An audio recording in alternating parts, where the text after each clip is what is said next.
anti-Semitism is ghetto.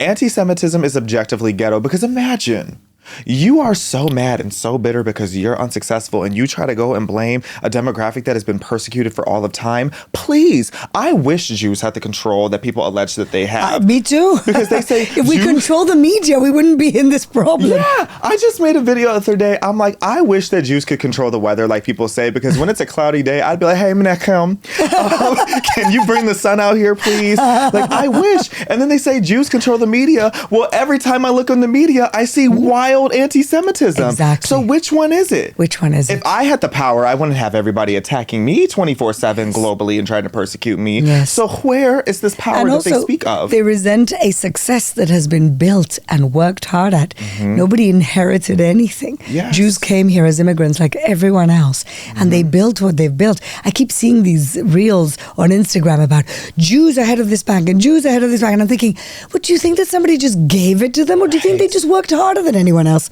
Nobody wants to work these days. Yeah. Something Nicki Minaj once said that it lives in my head rent-free. I love that you quote Nicki Minaj. I love her. I love Nicki Minaj. Me too. And she knows it too. We've had 16 interactions in the last year, but who's counting? Oh. I love her so much because she says such real things. She does. Something she said, and it was just as simple as this. She goes, do you know what scares people? Success. It's true. Because success holds up a glaring mirror, and you have no choice but to see all the reasons that you fail. And people, instead of looking at that mirror, what do? They turn around and they blame Jews. They resent it. They resent the groups of people that they have deemed are getting everything that they want. And it's a scarcity mindset. It's a poverty mindset, dare I say. Another reason why anti-Semitism is ghetto. But Xavier, America was the opposite of that. I would say the UK is like that. They've always been like that.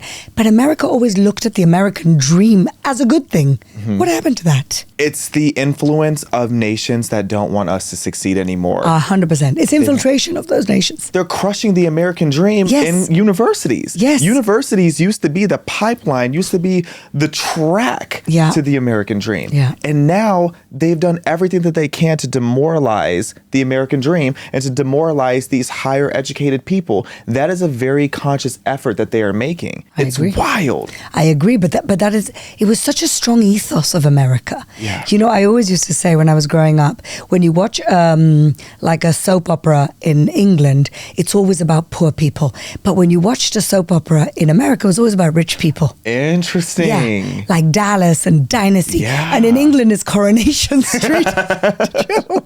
Do you know what I mean? You know, and that to me was very telling, that one society wants to see people, you know, living a very poor average life, and another society wants to aspire to, you know, to wealth and to standing and it's like it's flipped on its head over the last few decades, and it's sad to see. I never even put that connection together, but that makes sense, because when I even think of just like English media, like British media, it's gloomy, and not even just the weather. It's like they're all just these sad little chimney sweeps. But the American dream used to be personified in our media spaces. Yeah. And, you know, it's a big thing in Black America too. And this is one, because there's so many. One of the things that blows my mind the most about anti-Semitism is the way that this Free Palestine movement has tried to group in all the struggles of Black people. They've commandeered it. They have. And they've hijacked history and completely tried to rewrite it. Of course. Because when you look at historically how Black and Jewish people have always had each other's back. Yeah. When you look at the civil rights movement, some of the biggest leaders were the Jewish community. Absolutely. When Black and Jewish people couldn't get a job, who was employing each other? Yeah. The Black and Jewish community. Yeah. Look at what happened in Selma. I could continuously go on. But part of why I love Jewish culture and just the mindset of so many of the Jewish people that I've met over the years is they don't allow adversity to be a crutch. They don't allow adversity to keep us down. Yeah. But in the Black community, we have been systemically disempowered, where they have told people that the adversity that we run into, we're supposed to be oppressed. We're supposed to fall back and just accept defeat. Yes. But then you look at what the Jewish community continuously does is overcome in the face of adversity. Yes. And that's what Black people were doing for so long. They were. And the real racism, in my mind, is expecting less. Yes.